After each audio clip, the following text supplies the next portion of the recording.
Hey, Mr. Leong, finally, the marble sequence is here. They're looking for Asian Thor. Oh, wow. Okay, finally, right? Yes, I'm going for audition later today, you know? You doing your teach? No, I'm not teaching anymore. I just want to be Thor. Okay. Can you pose like him first? Can, no problem. See, do I look like him? Am I tall enough? I think you're not that great, leh. Cannot. Yeah, I think you need an additional booster. Really? You can help me? Can. The chemistry way? The chemistry way, correct. Okay, come, let's do it. Now, huh? Okay. Yes, come, let's do it. I got a simple cell. Okay.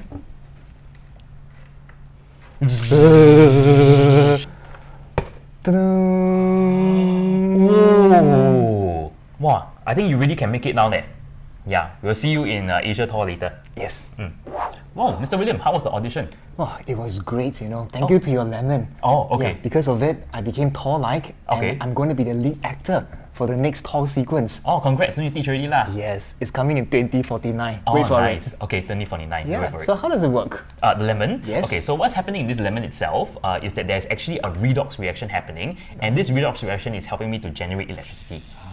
I see. So redox reaction can actually generate electricity. That's maybe right. Thor-like. Correct. Oh. So we can actually see this from the lesson that we learned last week. It can be represented through a diagram. So as we move on to the encyclopedia, this is what you're going to see. So in simplified version, this is going to be a typical setup of a electrochemical cell. It is made out of two half cells, one on the left and one on the right. And one of the things that you have to do over here is to understand which half cell is undergoing reduction or oxidation, right? Yes. So in this case, we are connecting a zinc as well as a copper. From secondary school, we already learned that zinc is definitely more reactive than copper. So zinc is the one that's going to undergo oxidation. So there we have it, oxidation. On the other hand, your copper 2 plus is going to undergo reduction. Yes, that's right. These two half cells are connected through a external circuit, and this circuit has a voltmeter over there. So Mr. William, what's the purpose of a voltmeter? I think the voltmeter is to tell us how much electricity is being generated. Sure. So in this case, it's from one side, and on the other side, right, we need to connect these two half cells using this thing called a salt bridge. So Mr. William, what's a salt bridge now? Well, a salt bridge basically it comprises of ions of different charges, right? So in a salt bridge, typically there will be a combination of cations as well as anions. So I'm going to label positive as well as negative ions. Now the main function of a salt bridge, if you guys remember, is to do this thing which is to maintain electrical neutrality. That's right. Right. So why is there a need to do so? You have to look at individual half cells to begin with, right? So if we focus on the left-hand side, now Mr. Leong, can you tell us, focusing on the electrolyte, what's going to happen to it? Does it get more plus? Does it get more minus? So we're producing more zinc 2 plus, right? Obviously, the solution will have accumulation of positive charges. That's right, right? So you can see as time progresses, my solution is going to experience a buildup of positive. Whereas on the other side, you do notice that reduction is taking place, That's right. which means your copper 2 plus is being consumed, right? So what's going to happen to the solution? It feels like there's less and less positive charges, so we can think of it as there's more and more negative ones, right? Right. So you can see there's a buildup of negative on the other side, and this is electrically not neutral, right? So what a salt bridge is supposed to do is to cancel this buildup of charges. And just remember that opposite charges, they will neutralize each other. That's right. So if plus is building up on the left-hand side, then the negative ions from the salt bridge will enter the solution to counter away the buildup of plus. And likewise, the positive ions will enter the solution on the right-hand side. So this way, it will help to maintain electrical neutrality. Right, so this is the main function of the salt bridge, in addition to the fact that it is going to complete the circuit. That's right. Okay, so the other thing that's quite important for us is to look at each of the individual electrodes. So these are the metals that are connected to the electrolyte. These are where your redox reactions are going to happen. Yes. So one of the things that we do is to name these electrodes. So if on the left-hand side, the half cell, it is undergoing oxidation. So Mr. William, can you remind me again, this is going to be the cathode or the anode? Oxidation is always the anode. Okay, so I'm going to put here the anode. And can you tell me, do you think this with the plus or the minus terminal? Well, you have to look at what happens in a reaction, right? As you can see from the equation, electrons are being produced, right? So I'll call this like the supply, Okay. right? So if you supply negative, then you yourself should be a negative terminal in nature. Oh, okay, sure. So I'll put a negative terminal over here, the polarity, which must mean that the other side is all going to be the opposite, right? We're going to call this the cathode because reduction has occurred. And of course, this is going to be the plus terminal. Correct. Okay? You're taking in electrons. You're That's right. demanding for electrons. So I'll go put here demand over here, right? And because you see that the electrons are on the left, it is absorbing in the electrons. Okay. So one of the easy ways that I used to remember, right, is that this is reduction and this is a cathode. So I usually use the acronym REDCAT, right? Reduction is always at the cathode. Okay.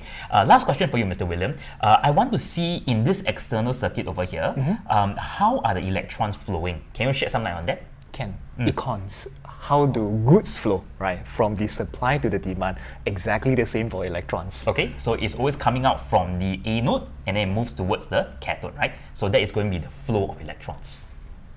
So what we have seen just now is actually connecting two half cells together, right? And when we connect them, electricity is going to flow. The voltmeter is going to register this thing called a potential difference, okay? To really investigate this value over here, I think it's more meaningful to look at just one half cell only, right? So what do we normally do with this one half cell? Well, you have to match this against a reference for the values to be meaningful. Right? So maybe let's talk about the reference first. Sure. So in our syllabus, our reference is known as the standard hydrogen electrode, or in short, I just call it the SHE. So the equation is going to be this one.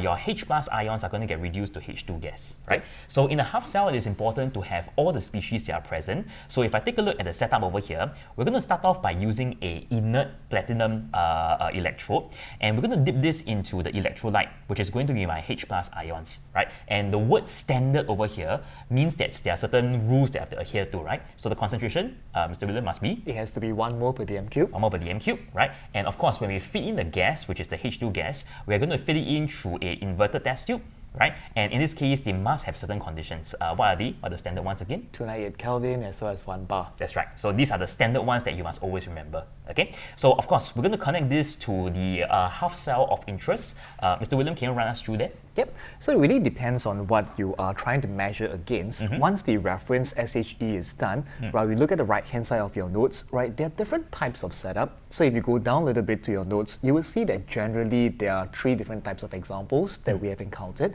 Now, the first one will be a metal together with its aqueous ions.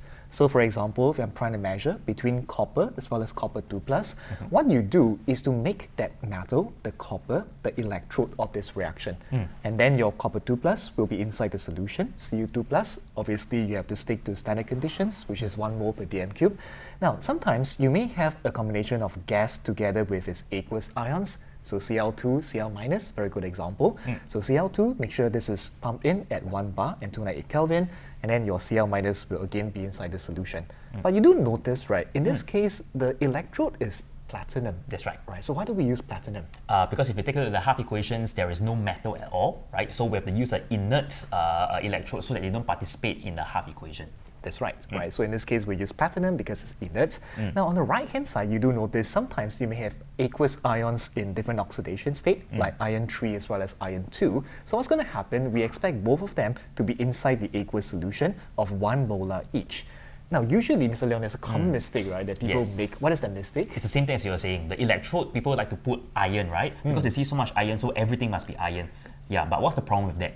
If iron is there, then what's going to happen is iron is going to take part in the reaction itself, right? But we don't want iron. What we want is really a reaction between iron 3 and iron 2. So you have to be careful. Don't have iron inside. Rather, you replace the electrode with something that's inert, right? Which is going to be platinum. Okay, so do take note, common mistake that people will make.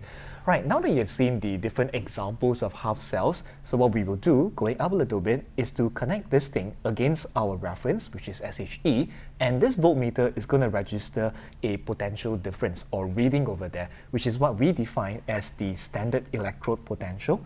Right, so you can see roughly the definition. Okay, please know this because they will ask you straight in the face, what's the definition of this? So we put an asterisk on this. It is the potential difference between whatever half cell you're trying to measure as well as the reference of SHE, and everything has to be done under standard conditions. So after measuring the E0 value, right, connecting it to SHE, we get a reading. I want to know what does this reading really mean, right? So we're going to take a look at 2 examples. These are 2 examples that are lifted off from the data booklet. Okay, so I have a silver, which has an E0 value of 0.80, a positive value. Aluminum is the other one, which has a negative value, right? One is more positive, one is more negative. Mr. William, what do you think is the significance of these values? The plus or the minus, basically what E0 value stands for is the likelihood of reaction occurring in a forward direction, which is going to be reduction in this case. Right? So if I see a plus 0.8, plus means it's likely for the forward reaction to take place. Oh, okay. Yeah, and if there's a minus, it just means it's very hard for the forward reaction to take place, which conversely, what does that mean? It probably means that the backward reaction is more likely to take place. That's right. So if I take a look at the direction of the arrows, right, the forward reaction, when I write it in the data booklet form, right, the electrons are on the left, which means that this is going to be a reduction. So in this case, a more positive value indicates that reduction is more likely to occur. And conversely, a negative value favors the backward reaction. The backward reaction is more enhanced, which is simply the oxidation one. Right? So in general, the E0 value, the higher it is, the more reduction is going to happen. Right? So this is something that we have it in the box over here. So this is something that you really have to know very well.